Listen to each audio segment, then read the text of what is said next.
Mootummaan amma jiru kun mootummaa keenya ta'uu hin dagatinaa. Nutiin kun mootummaa kanaaf harka mirgaa ta'uullee hin dagatinaa. Ulamaan gorsitoota ijoollee keenyaati. Mootummaa Haayile Sillaasee illee dhaqqabee, mootummaa Dargii keessaas dhaqqabee akka gaariitti Ihaadig keessaas turre mootummaa amma jiru sirna amma jiru kana keessa kunoo umrii kanaan geenyee gammachuu guddaa qabna. Dhibbaa dhibbatti irratti walii gallee wanta hamuu qabu taasisuun nurraa eegamaa jechuudha. Hoogganaa Islaamaa akkanaa qabna. Jara keenya maal taata?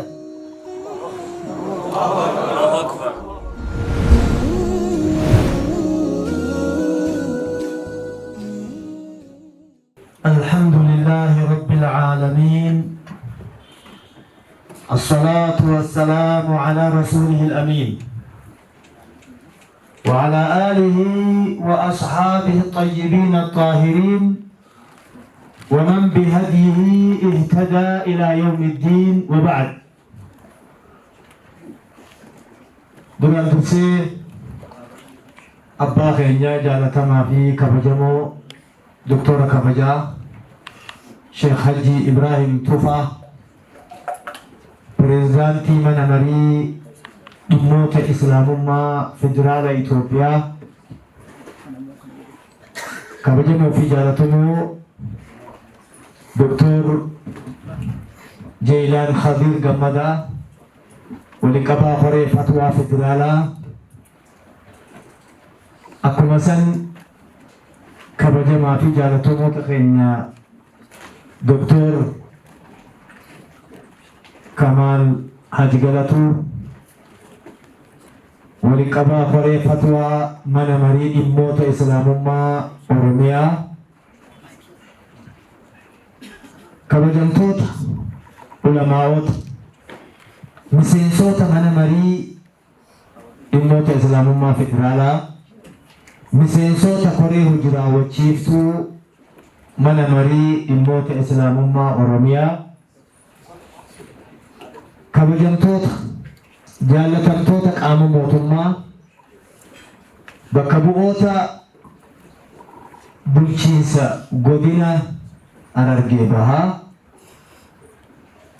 mana marii dhimmoota islaamummaa naannoo Hararii mana marii dhimmoota islaamummaa magaalaa Dirree Dhawaa kabajamaa fi jaallatamaa obboleessa keenya obbo Khadir Joowar nama akkaan jaallannu bulchaa bulchiinsa godina magaalaa Dirree Dhawaa hirmaattoota sagantaa kanaa mana marii dhimmoota islaamummaa godinaalee Oromiyaa fi magaalota Oromiyaa kan sagantaa kanarratti argamtan hundi keessanuu yaamina manni marii dhimmoota islaamummaa isiniif godhe kabajanii asitti argamuu keessaniif galatoomaa. Assalaamu alaykum wa rahmatullaahi wa barakaatuh. Obboleeyyan keenya ulamaa'ota keenya akkuma beekamu baroota dheeraa jaarraa tokko ol jechuun bara 100 ol ummanni muslimaa bilisummaa fi nageenya amma arganne kana dhabneeti ulamaan keenya mana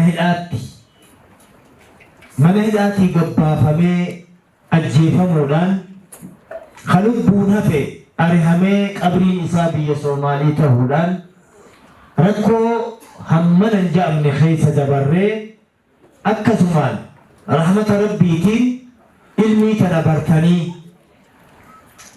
Sheekh Abul Aalima Abul maqaa jedhu sadarkaa kanaan rabbiin ummata keenya asiin nu gahuun fadlii rabbiiti. Caalmaya rabbiiti.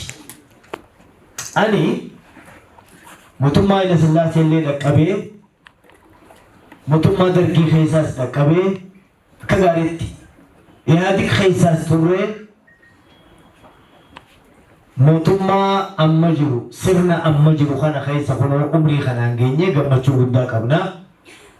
Duraan dursinee rabbiif galanni haa ga'u.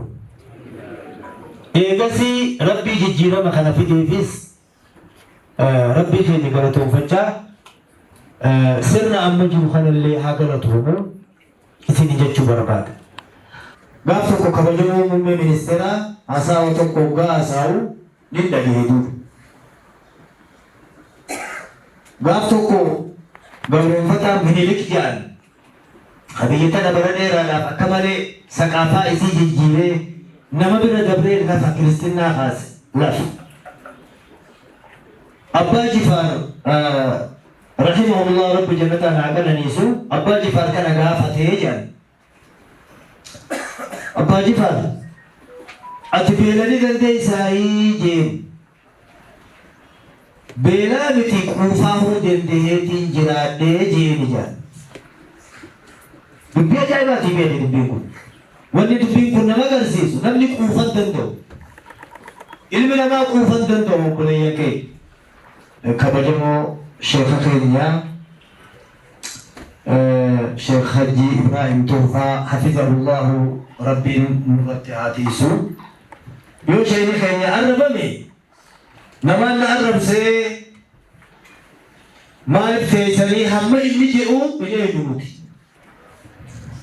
Yoo doktor Jeelaan Khadiir arrabame hawaasni muslimaa akka maquu qabnee lafaa kaane kanatti doktorri keenya maaf arrabama jennee arraba isaa saniif wareegama nurraa eegamu kafaluu nu barbaachisa. Ulamaan keenya kabaja qabu. Rabbi birattis kabaja qabu. Mootummaa keenya birattis kabaja qabu. Hawaasa keenya birattis kabaja qabu. Wanni amma nu seene paartii wahiitu nu seene. Paartii wahiitu nu seene. Qoqorsaa waan addaatu nu seene booda bahasii irra kennanii ejjennoo manni marii dhimma islaamaa naannoo Oromiyaa qabnu mu'tamarri kuni المؤتمر الوحدة والسلام ودور العلماء فيه. علماء أكربي كبكبت أكموتمان بيبت علماء غرستوتا موتمات غرستوتا جولتينات بالغي أتي بالغي جنة أركسا كديفتو اتهمون برواجسا تيمون برواجسا نمنيو أتي خبري ولا لسيا. Kanaaf yeroo ammaa hedduu ulamaan keenya arrabamaa turanii dhibbaa dhibbatti irratti walii gallee waan tahamuu qabu taasisuun nurraa eegamaa jechuudha. Namni lakkii ni qaxaa namni kullu bani aadam qaxaa wa khayru qaxaa'iina at-tawwaabuun. Dogoggora ilmi namaa maasuumii miti. Anbiyaa miti dogoggoran ulamaa faalleesseetiin jira illaa lakki irraa deebi'ee yoo jee maqbuul fa'aala wasaalan abaluu jennu nuti maa baalu qawminiin dubban rakkoon uumametun maali hawaasa jeequmsa yoo wanni kun hin jiraanne qaraara فاصلة خايو برباجسا وانتهي موتمان كينيا وان علمان أهرنا أسرنا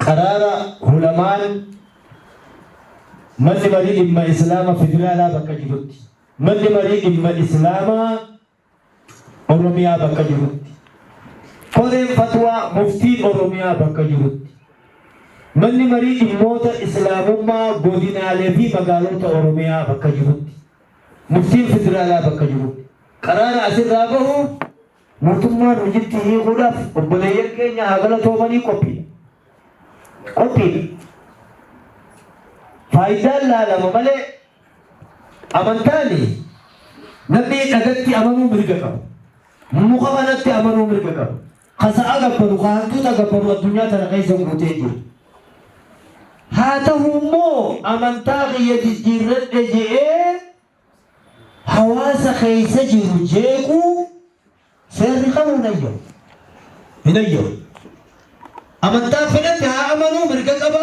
jiraachuu lammii biyyaati hawaasa jeequu keessattuu maqaa muslimaa himate hawaasa jeequu biyya tana keessatti waan tokko hin dagatin ulamaa keenya mootummaan amma jiru kun mootummaa keenya ta'uu hin dagatinaa tokko nutiin kun mootummaa kanaaf harka mirgaa ta'uullee hin dagatinaa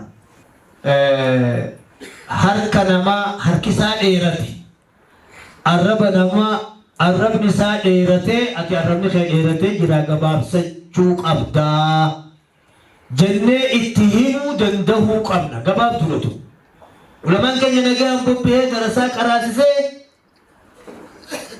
waan inni asirratti dubbachuu hin dandeenye garaa biyya keessa jiisa warra dheebuu islaamummaa qabu jira oromiyaa keessa ka islaamummaatti geessuu waajiba walii guddannee seekara baakan wanta isin qubsiifna masjida adda addaa masjidiin hin jiru oromiyaan bakka bal'oo qabdii bakka deemtanii diin itti barsiiftan isin geessina rabbi khayriin waa waffaquu